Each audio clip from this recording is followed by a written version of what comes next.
Hello, Jeff Manchester, Manchester Music. Welcome. Spitfire, you win. You win. I wasn't going to buy it, but I bought it. And I paid for it. And it's done.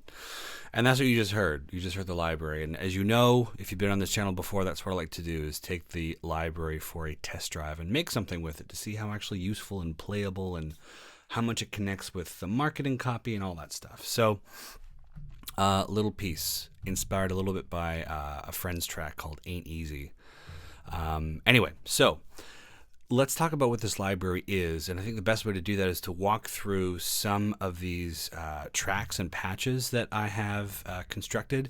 I'll go through what I'm using to affect them from a mix level, and also just my own thoughts about this library in general. I guess if I could sum it up in a kind of elevator pitch, I would say that this for me is probably the most appropriately priced Spitfire library I've seen in a long time.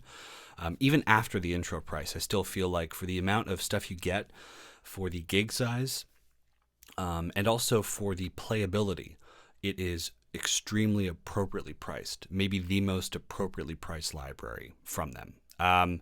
So what about the sound and the playability? So if you've seen the, gorgeous marketing, as always, from Spitfire, you know that this was recorded in a big open space where I think they had something like 10 seconds of reverb or some kind of RT60. I forget what the math is. But anyway, very kind of reverberant, big, open, lush space, which leads to a kind of lovely resonance on some of these samples. I wonder what denoising them must have been like, considering the reverb aspect. But anyway, so it's a big, lush, wet, reverberant kind of sonic playground. And it's separated into 4 distinct categories. And I'm trying to use all of them, and we'll go through them in a minute here. I'm trying to use all of them in this, this cue that I just wrote here. So I think that on that level, so we covered the price thing. That's the first thing I think is they really nailed. And the second thing is I think that this is truly the most playable of the Evo pad kind of style products that they've released. I say playable because a lot of those earlier ones were kind of just put your fingers down and get some beautiful sounds. And you had to play within a kind of, maybe up and down an octave, just hold your fingers down on the keys and you get something really beautiful. But there's a lot of patches in this library that have a very sharp attack to them, and you can play them almost like you would a piano or a mallet kind of instrument. So that's really nice. That's really, I think, truly playable. They use that word a lot in the marketing, and I think it's really, really true of this particular library. And let's start off with the main percussion. I think this is a piano. And this is the first kind of thing that I use to kind of inform the melody. And we're going here into Contact now. If I go down, we're going to see the Spitfire library there.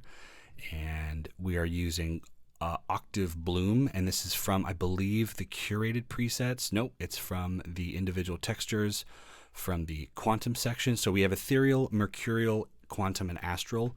The words, while a little kind of poetic and over the top, do accurately describe, I think, the soul of each kind of partition and section.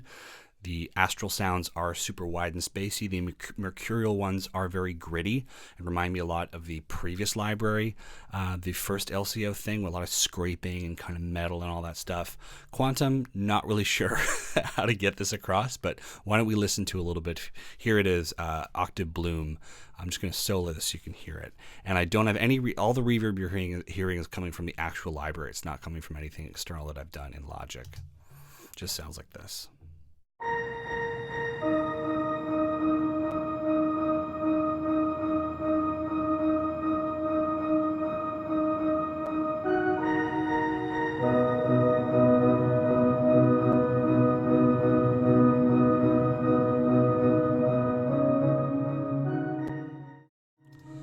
Any pops or clicks that you hear are coming from, I think, just whatever is guiding this playback. It's not actually coming from the library. But if I just stop playing this for a minute and play it on the keyboard here.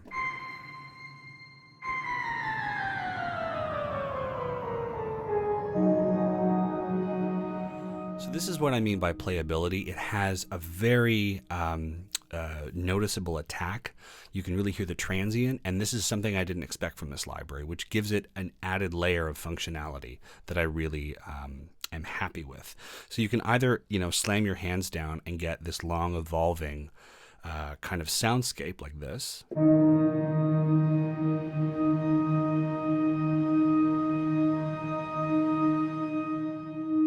Or you can play and just play it like you would a melody or something.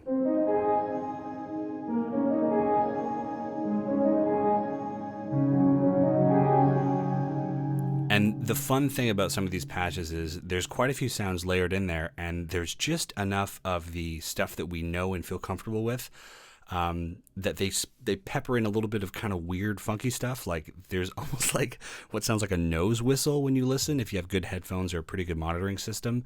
It's not a bad thing, but it just adds a kind of unexpected quality, which I really like. So listen again and see if you can catch that. Like it must be like probably 12 or 13K nose whistle stuff, but it really complements this sound.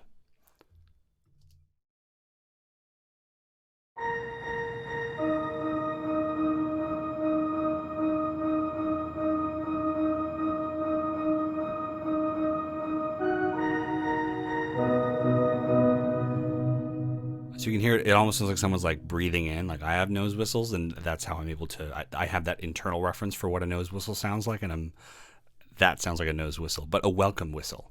So let's go to the second one. We have a textures patch here, and I'm going to just unsolo that, solo this. If I move around and get my little purple icon there, we don't have to go track by track with the mouse pad.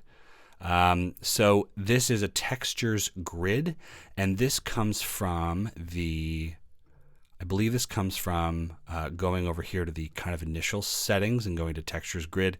And this is where, for those familiar with the Evo kind of setup, you can mix and match, randomize with different, sound sources or patches or articulations from the various buckets, the ethereal, mercurial, astral. And this is one that I think came preloaded, and I tweaked a little bit, and it sounds a little bit like this. I think this just ends up filling out some of the mid-range, if I'm not mistaken. Let's have a listen to that.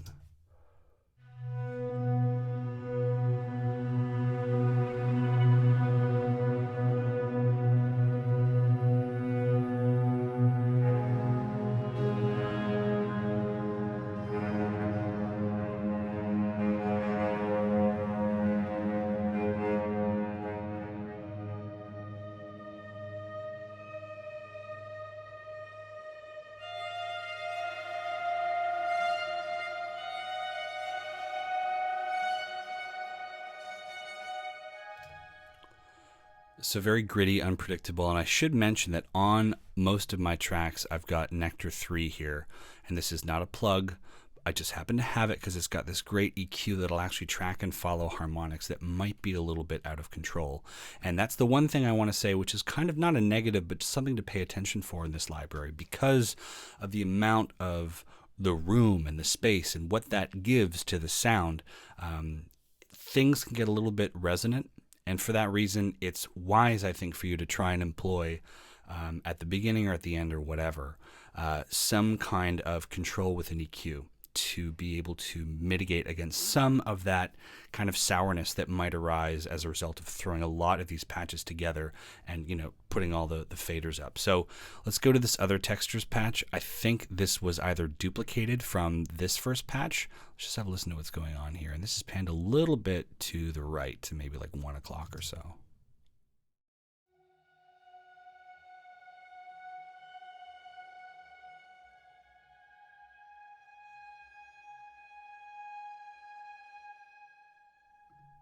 That's what that sounds like.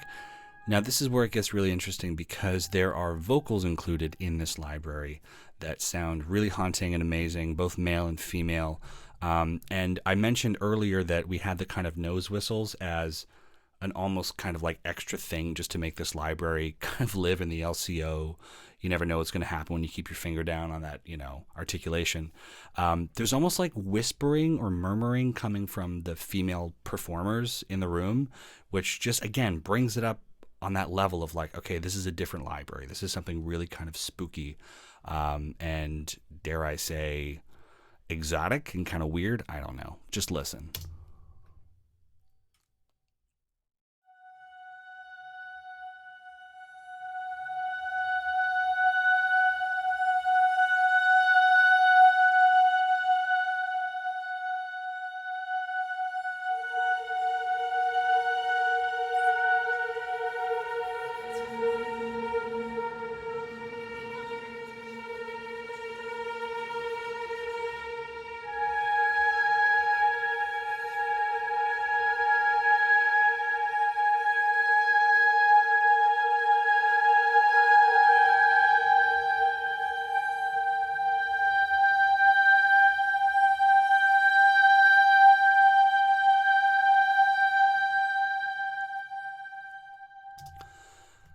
So if you listen, I think what they've done is they've combined some of these sung portions with, I think they had some glasses that they were kind of rubbing to get, with water to get that kind of resonant sound. So they've coupled things up a little bit like they did with the Bernard Herrmann library. I think they've coupled them really well. They paired them really well with things that suit the kind of vibe of, they complement each other well is what I'm trying to say. But this is one of those instances where it really pays off to have an EQ that can track a harmonic or can at least suppress dynamically what's going on, because let's just do some before and afters here. I have Nectar up, just pushing stuff down and following it in the spectrum. And you'll hear that without it, it gets very resonant very, very quickly. So have a listen here.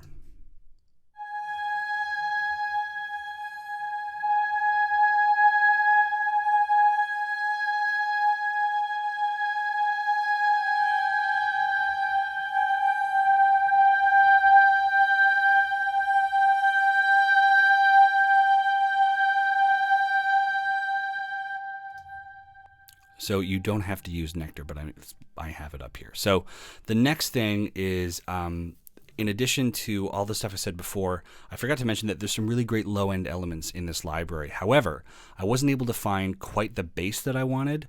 There is, I think, some cello or something sampled in here. I should really go back and look. But so I went to, the first chapter of this journey here, London Contemporary Orchestra Strings, to get my bass and cello just right. And I added one of my favorite effects here that I stumbled on in Logic. It's this thing called Fat Effects. It just adds, I don't know what it does. It just adds a lot of amazing distortion to what you're doing. So check it out. If you're a Logic owner, then it's like obviously free in one of the updates. And I'm also sending it to a bus here because there isn't a ton of reverb, and I wanted to make sure that it matched with the vibe of LCO Textures. I'm sending it to a UAD EMT 140. It's a big plate reverb, and it sounds like this altogether. Pretty cool, I think.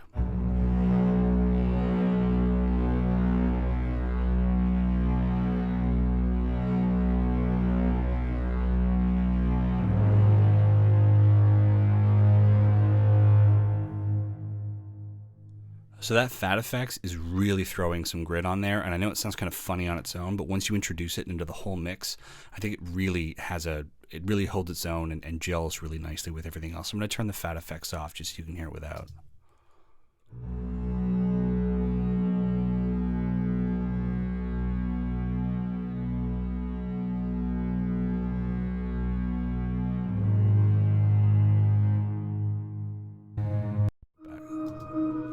Throw it back on.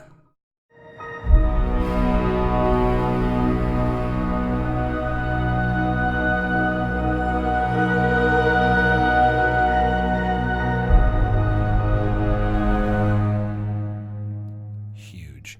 Now next, I wasn't able to find, at least very quickly anyway, a kind of percussive element beyond what I just did, the main percussion. I just mean like an actual thump of a kick drum or something like that. So I went to, for this thump here, just to accent and really give some power and presence to the changes in the arrangement, I went to the Darwin Percussion from Albion 5, which sound like this. They've got the Fat Effects on them as well. Let's just make sure I don't...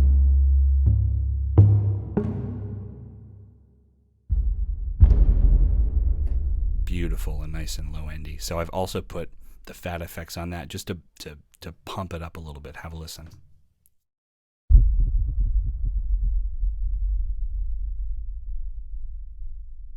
Turn the Fat Effects off just so you can hear it. Same sample. So what the Fat Effects does is it just adds, it almost sounds like lightning kind of rippling out into the distance. It just adds that kind of, that repetitive, I don't know how to put it, but it adds a really nice kind of thick edge to it that I think really complements the sample and the song. You know what I mean? That's like your coat kind of flapping. It's, anyway, hard to describe. I'll stop.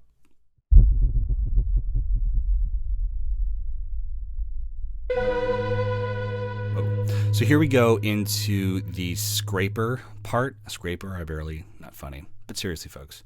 I'm I have this panned a little bit to the right. By the way, if I hit the A button, you see I have a lot of automation here. We have automation coming from the mod wheel, just that's dynamics and expression. Then we have some panning automation and stuff. Just I like to pop this open so people can see it. So if we go to the scraper section, I think this comes from the Mercurial side of this library. Yeah, Infinity Shutter. And I'm just going to play this kind of raw.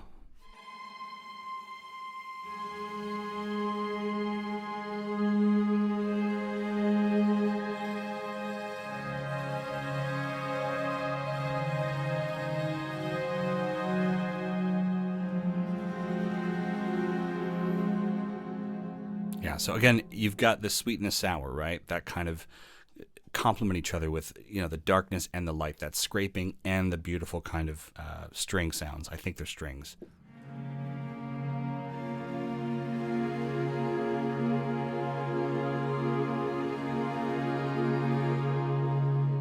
It's one of these things about these libraries, especially the Evo ones, is that you're really rewarded for your patience, because if you hold the key down long enough, something just changes or happens that's really delightful and exciting.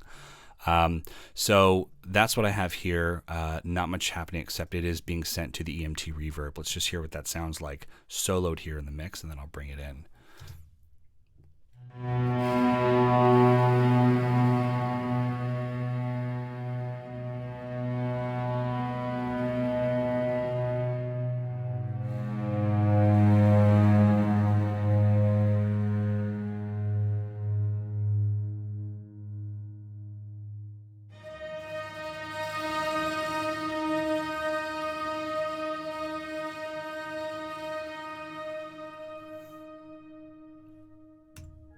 Let's bring it into everything else so you can hear it in context.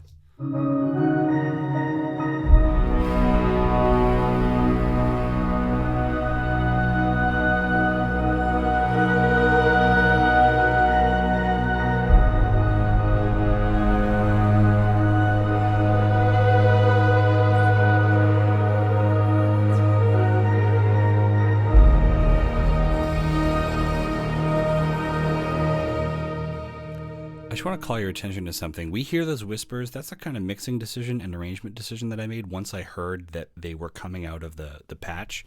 To not have much going on here. If you look, we don't do any scraping. There's no thumps. The bass is not really occupying that territory of the whispering. So we kind of create, so I'm just trying to point out here that we have this right there is where the whispering is for the most part.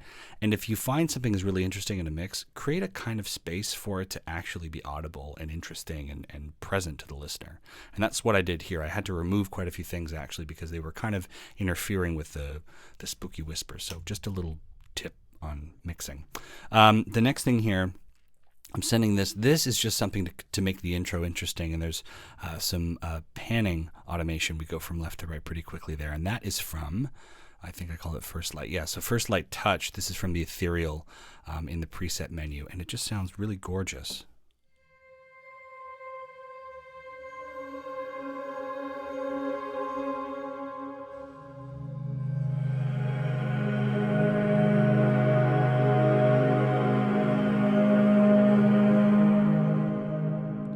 I mean, how many libraries can you just put your fingers down on and get a sound like that so quickly? It's really, really stunning. So that's what, this sounds like this kind of soloed.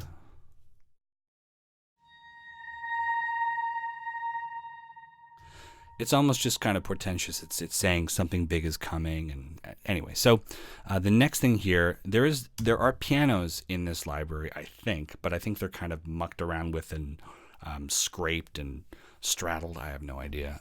So I wanted something, that was just kind of clean, but also super drenched in reverb, but not from this library. Oh my God.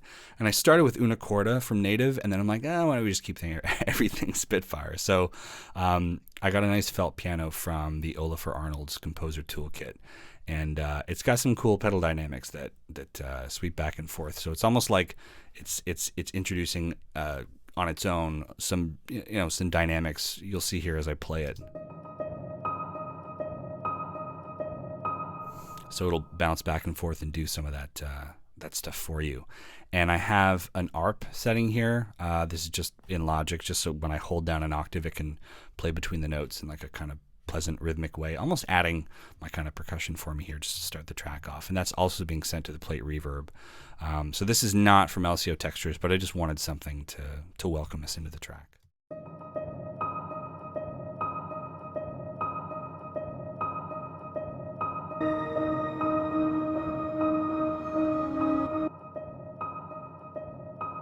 And if we head into the automation here, I just want to open it up. I do some volume automation so that it's not so pronounced once everything else is coming in. It's not a good idea to have everything at the same intensity and volume throughout the entire track, because when you do that, it, number one, gets really muddy and messy pretty quickly, and number two, I forget what number two is going to be, but number two, you're making it very obvious that you're using some kind of looped effect, which kind of takes you out of the fact that this is like a MIDI based composition. So that's just something I like to do, is turn stuff down, especially if it's looped, or try to, bring it up and down just to create something dynamic out of it. The next thing is probably my favorite library out of Spitfire in the last year, with the exception of LCO strings, and that's the Olafur Waves, and that's what's next here. I just think I still come back to this library because it's so easy to get a great sound right away. And with the right processing and in the right moments in an arrangement or a track, I think it really, really shines. So didn't really have anything like that in Textures, but I was able to find it pretty quickly with another library. Sounds like this on its own. It's just meant to kind of give an angle or an edge to once we get kind of thick into the track here. And I'll play it in the mix. So here it is soloed.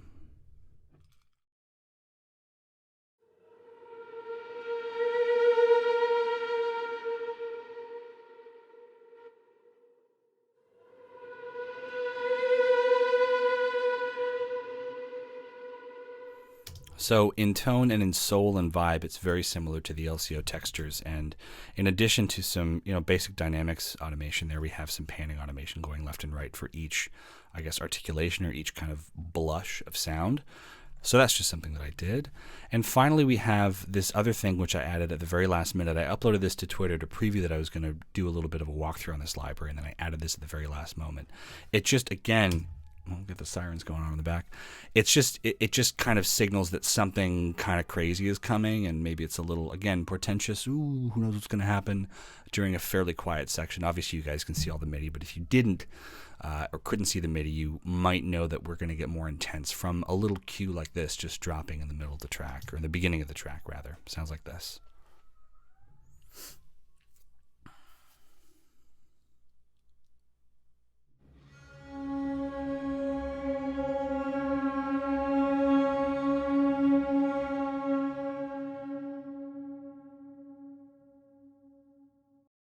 On the master, just some low-end compression here to frame the bottom of the mix. It was getting a little bit too, what's the word I want to use? It was getting a little bit too, it was too dynamic, so I just wanted to kind of smush everything below around 230 cycles to frame it a little bit so that it wasn't so flabby.